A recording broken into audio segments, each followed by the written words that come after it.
ज़मा सां शेयर कंदासीं त कामरान अकमल चयो आहे त उमर अकमल जी ईमानदारीअ ते यकीन आहे, हू ईअं नाहे जीअं खेसि पेश कयो पियो वञे। पाकिस्तान जे सीनियर विकेट कीपर, बैट्समैन ऐं पेशावर ज़ल्मीअ जे रांदीगर कामरान अकमल जो चवणु आहे त उनखे पंहिंजे भाउ उमर अकमल जी ईमानदारी ते यकीन आहे। कामरान अकमल पेशावर ज़ल्मीअ जे तरफ़ां कोयटा ग्लैडिएटर्स जे ख़िलाफ़ मैच में शानदार सेंचुरी स्कोर कई, जंहिं सबबु उनजी टीम इवेंट में पहिरीं कामयाबी हासिल कई आहे। हिन वधीक चयो त उमर अकमल अहिड़ो न आहे, अञा जांच हली रही आहे। जेकॾहिं को ख़ताकार थियो त पोइ जेको कुझु चवणो आहे चइजो, पर हिन वक़्तु क़यास आराईअ खां पासो कयो वञे। हिन जो वधीक चवणो त संदसि फोकस सदाई परफॉर्मेंस ते ई हूंदो आहे। हू जंहिं टीम सां खेॾंदो आहे तरजीह हूंदी आहे त बहितर खां बहितर परफॉर्म करे। फ़िलहाल उनजी तवजह पाकिस्तान सुपर लीग ते आहे। हू हुन लीग में बहितर परफॉर्मेंस करे पंहिंजी टीम पेशावर ज़ल्मीअ खे कामयाब करणु चाहे थो। हिकु सवाल जे जवाब में हिन चयो त T20 में हिकु स्पेल या हिकु इंगेज जे रांदीगर खे क़ौमी टीम में खणणु मुनासिब नाहे।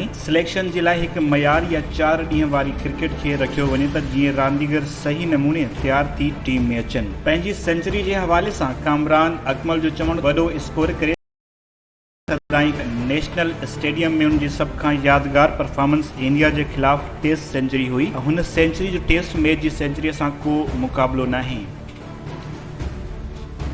पाकिस्तान सुपर लीग जे 5 एडिशन में अॼु बि 2 वॾा दिलचस्प मुक़ाबला थींदा। पहिरीं मैच कराची किंग्स ऐं कोयटा ग्लैडिएटर्स आम्हूं साम्हूं थींदा। पोइ लाहौर कलंदर ऐं इस्लामाबाद यूनाइटेड जो मुक़ाबिलो थींदो। कराची किंग्स ऐं कोयटा ग्लैडिएटर्स जो मैच नेशनल स्टेडियम कराची में खेॾियो वेंदो, जेको मक़ामी वक़्त मूजिबि 2 वॻे शुरू थींदो, जॾहिं त ॿियो मैच लाहौर कलंदर ऐं इस्लामाबाद यूनाइटेड विच में क़ज़ाफ़ी स्टेडियम लाहौर में खेॾियो वेंदो, जंहिंजी शुरूआति शाम 7 वॻे थींदी। वधीक ख़बरुनि ऐं न्यूज़ अपडेट्स लाइ ॾिसंदा रहो फास्ट न्यूज़।